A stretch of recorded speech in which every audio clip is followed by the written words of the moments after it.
Hey, what's up guys? Kai here, and this is not where we left off last time, and there's a very good reason for that. You might remember us entering this underwater cave in the last episode, and I took the northern path first, but before I could make it this far, a might sword dropped, which is very unexpected, and I was just so focused on that I completely lost track of what I was doing, and continued on through the cave, even though these items were in plain sight. So I wanted to take a quick minute to backtrack here in between episodes so I can grab these items and show you what's inside. Yeah, nothing too special, but the power potion is nice. Let's give that to Lady Lufia. Okay, so now what I'm going to do is make my way back through the cave a second time, running from every battle just like I did on the way here, so that way my levels aren't inflated and they are still the same as they were in the last episode.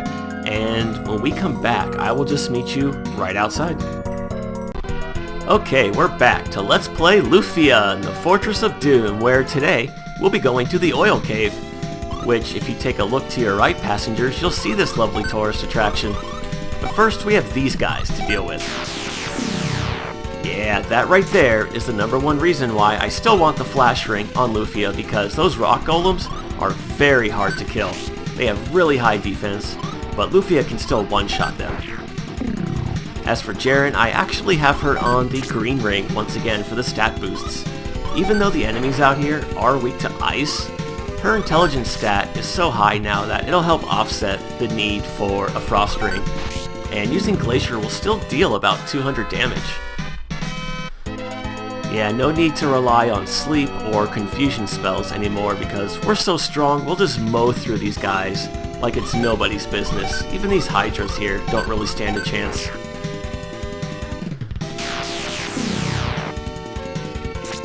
Of course it would be nice if Lufia would target an enemy with full HP, but I suppose it doesn't matter.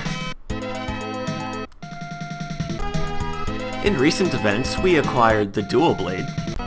I obtained not one, but 2 might swords, which is just unreal given their 1 in 256 chance of dropping. And again, if you don't have the might swords, don't worry about it. It is not critical by any means, just like the might armor. In fact, the dual blade is intended to be the best weapon in the game, and that will suit you just fine, trust me. It is not worth spending the time killing hydras trying to acquire a might sword. There have been times in the past where I literally spent hours trying to farm one to no avail.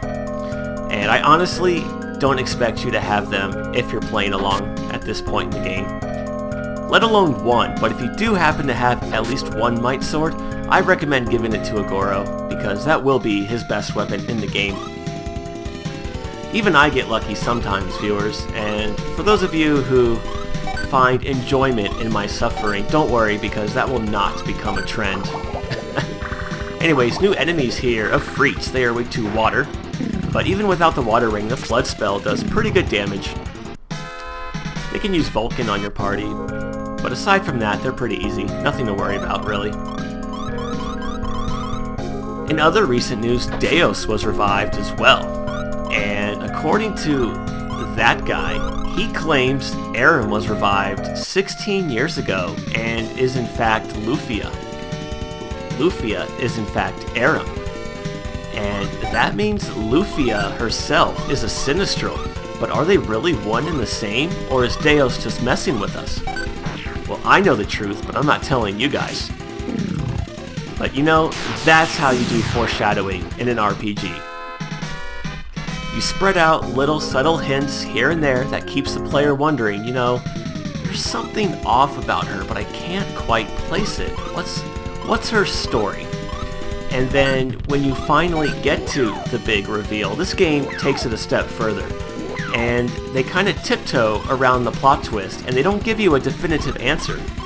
Like, even now, we're still wondering whether or not Deus was telling the truth about Lufia, or if he was just jacking with us. You know, that's how it's done. I definitely approve. Now, Jaren can't do a whole lot to these guys, so you may as well just try and confuse them if you're fighting a large enough group. Just to kind of help minimize the damage you can potentially take, because, as you saw, their special attack still does a hefty amount of damage to poor Lufia. I suppose I could have used champion. Oh well. Alright, easy enough. We got a dragon tooth. Not very useful. Another new enemy. Mad Knights. They are very weak to thunder. And again, another reason why you want the flash ring here is because for 2 MP, Lufia can one-shot that guy using flash. Talk about cost efficient. That is amazing. We're pretty much at the end of the game, and we're still one-shotting people with the very first spell she has.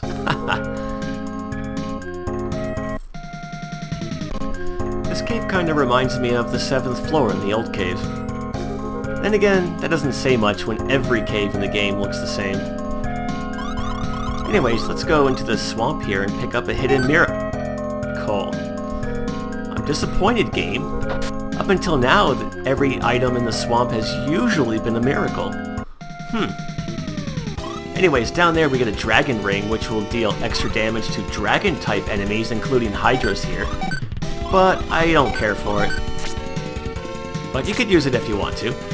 Suppose that could be helpful if you're farming might swords or coming across a lot of dragons. Or maybe you're doing a low-level run and you want to use that to deal extra damage. There you go. We get a big arrow. Kind of late in the game for those to be useful, but Well, I suppose here it could be alright, or maybe against a boss when you don't have to do any healing. Yeah, go Jaren. See, even without the frost ring, she's doing pretty good damage. I mean, that's respectable. Seeing how she's a hybrid mage and not a pure mage like Lufia. There's the miracle, okay. It would be a miracle if the enemies would stay away from me for more than 2 steps. 5 steps? Okay.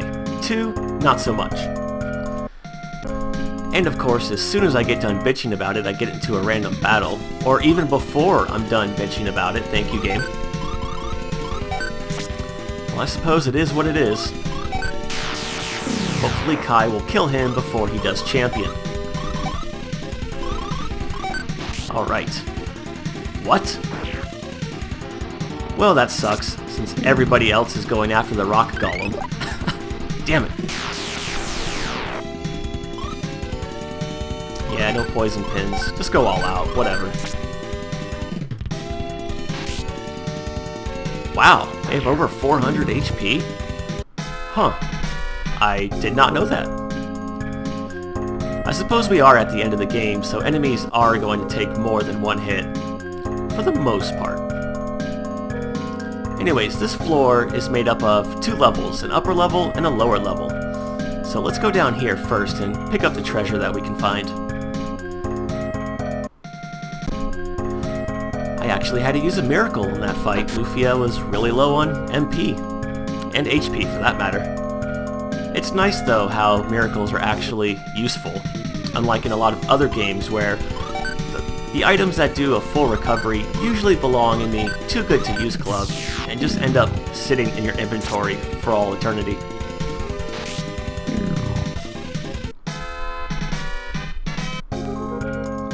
Yeah, let's go up here now. High potion. You may as well give me a regular potion at this point, game.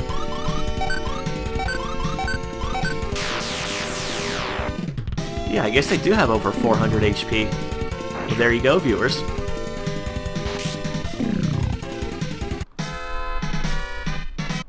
Breath of Fire did that, if I'm not mistaken. You're in the final dungeon of the game, and you're still finding herbs. Of all things. Like, really? It's like when you're in the final dungeon and you're fighting enemies that poison you. That's never really made sense to me. It's usually the first status ailment that a game will introduce to you, and it's really not all that threatening, in all honesty. And by the time you get to the end of the game, you have numerous ways of taking care of it, or even ignoring it for that matter. It's really not a problem whatsoever.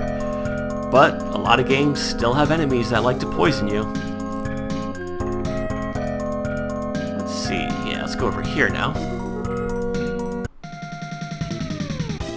I was gonna say it's a nice change that the enemies were going a little easy on me, but no, I was wrong. Come on, Jaren. Thank you.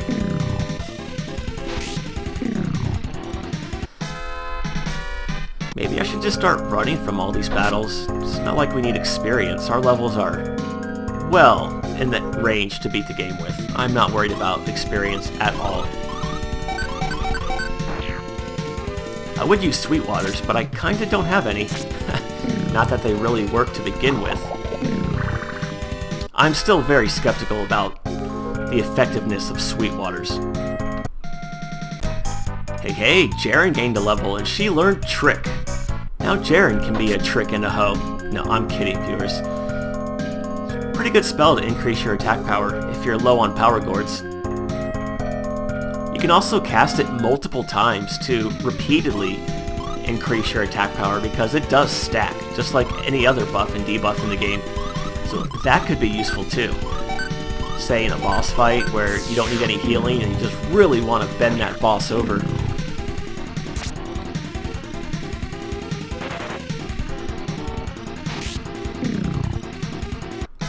Hey, an X potion, alright. Can never have too many of those. Let's go up here first. So, today is a good day, viewers, because I am officially on vacation. And normally I would sound much more excited about this fact. However, a couple of days ago, something happened at work. And this may surprise some of you, but the way things have been going the last, I'd say 2 or 3 weeks at work, this did not surprise me one bit.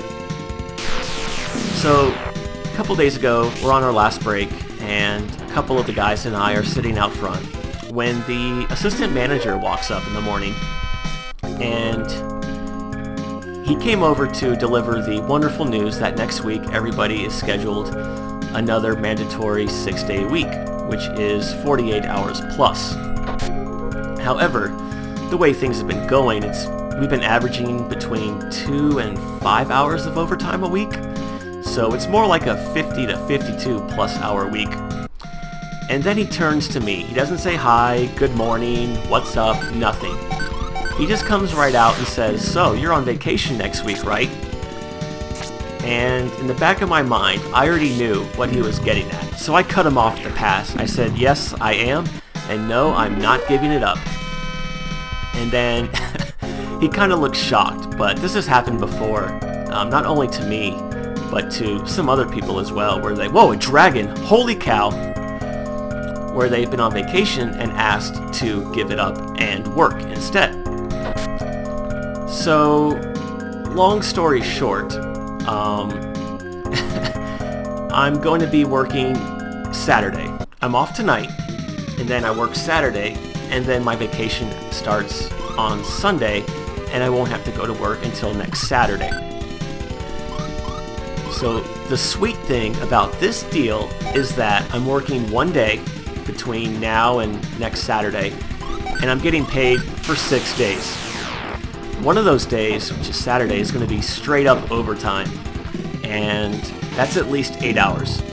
However, if it's anything like last Saturday, where we ended up working 12 hours and got 4 hours overtime, I could be looking at a good 50 to maybe even more hour paycheck.